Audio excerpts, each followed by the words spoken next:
بسم اللہ الرحمن الرحیم۔ یزید سن 60 ہجری میں تخت نشین ہوا اور سن 64 ہجری تک حکومت پر براجمان رہا۔ عام مورخین نے یزید کو ایک شراب اور بندروں سے کھیلنے والا اور اسلامی احکامات کی نسبت بے اعتنا قرار دیا۔ تاریخ میں وارد ہوا ہے کہ عبداللہ بن حنظلہ اور اہل مدینہ کی ایک جماعت نے یزید کی طرز زندگی سے آگاہی کی غرض سے دمشق کا سفر کیا۔ انہوں نے مدینہ واپسی پر یزید کے بارے میں کہا، ہم ایک ایسے شخص کے پاس گئے تھے جو بے دین ہے، شراب خور ہے، تنبور بجاتا ہے، موسیقار اس کے پاس لہو و لعاب میں مشغول رہتے ہیں اور وہ کتوں کے ساتھ کھیلتا ہے۔ عبداللہ بن حنظلہ نے مزید کہا، خدا کی قسم ہم یزید کے پاس سے اس حال میں باہر نکلے کہ کہیں ہمارے اوپر آسمان سے پتھر نہ برسنا شروع ہو جائیں۔ مسعودی بھی یزید کے بارے میں لکھتا ہے کہ اس کی زندگی فرعون کی مثل تھی، بلکہ اس سے بھی بدتر تھی۔ بعض مصنفین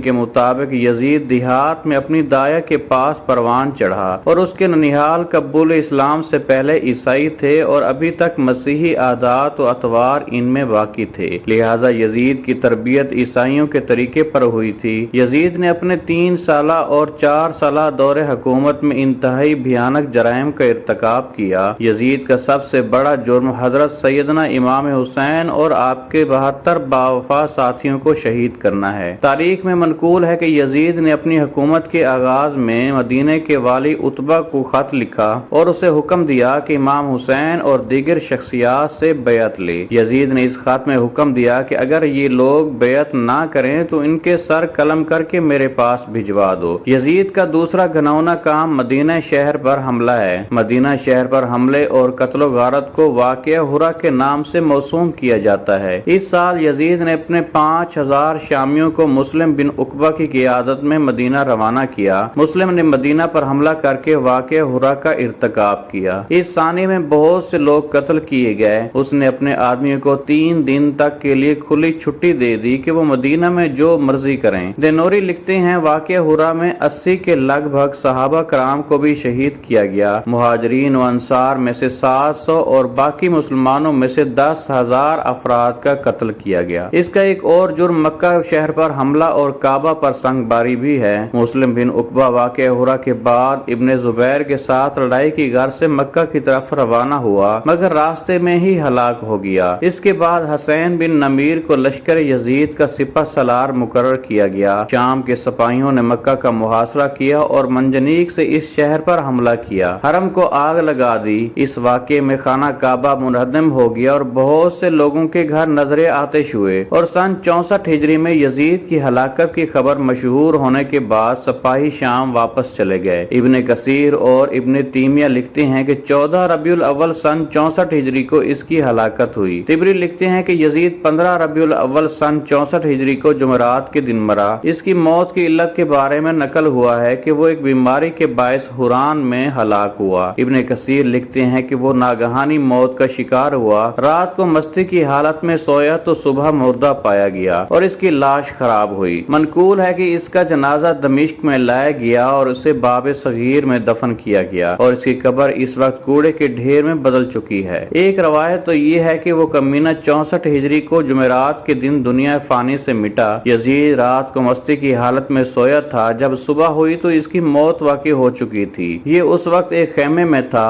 کہ گرد اس کے خیمے میں داخل ہوئے، انہوں نے اس بدبخت کی لاش کو چیر پھاڑ کر اس کے ٹکڑے ٹکڑے کر دیے۔ اس کی لاش سے بہت زیادہ بدبو اٹھنے لگی کہ اس کے پاس جانے کے لیے بھی کوئی تیار نہ تھا۔ بڑی مشکل سے اسے گدھوں سے بچا کر ایک گڑھا کھود کے گڑھے میں دفن کیا گیا۔ اس طرح خدا نے اس کی لاش کو نشان عبرت بنایا۔ جس جگہ اس کی قبر ہے وہاں لوگ اس کی قبر پر پتھر مارتے تھے۔ اب اس کی قبر کے اوپر شیشہ گرم کرنے کی بھٹی لگی ہے۔ لوہے اور شیشے کو پگھلانے والی صنعت وہاں موجود ہے۔ خدا نے یزید کو کتے کی موت مارا اور اس کی قبر پر ہمیشہ کے لیے آگ جلا دی۔ جو بھی خدا اور اس کے نبی کی آل اولاد کے ساتھ برا سلوک کرے اس کا حال یزید جیسا ہی ہوتا ہے۔ ایک روایت ہے کہ یزید ایک شدید بیماری میں مبتلا ہو گیا کہ اس کی آنتیں پھٹنے لگی۔ اس دور کے طبیب حیران ہونے لگے کہ یزید کو اتنی پیاس کیوں لگتی ہے کہ وہ پانی کے لیے تڑپتا رہتا ہے، جب وہ پانی پیتا تو پانی اس کے پیٹ میں آگ لگا دیتا۔ لوگوں میں یہ بات مشہور تھی کہ اس نے مولا علی کے بیٹے حسین کو پیاسا شہید کیا تھا، اس وجہ سے اس کا یہ حال ہے۔ ابو سعید خدری سے مروی ہے، پھر رسول اللہ صلی اللہ علیہ وآلہ وسلم نے فرمایا کہ اس ذات کی قسم جس کے قبضے میں میری جان ہے، جو میرے اہل بیت سے بغض رکھے گا خدا اس کو جہنم میں داخل کرے گا۔ ناظرین، اللہ پاک سے دعا ہے کہ وہ ہمیں رسول اللہ اور اس کی پاک آل سے لامحدود محبت عطا فرمائے اور آل پاک سے بغض رکھنے والوں سے دور رکھے۔ کمنٹ سیکشن میں آمین ضرور لکھیے گا، نہ جانے کس کی آمین سے ہماری دعائیں قبول ہو جائیں۔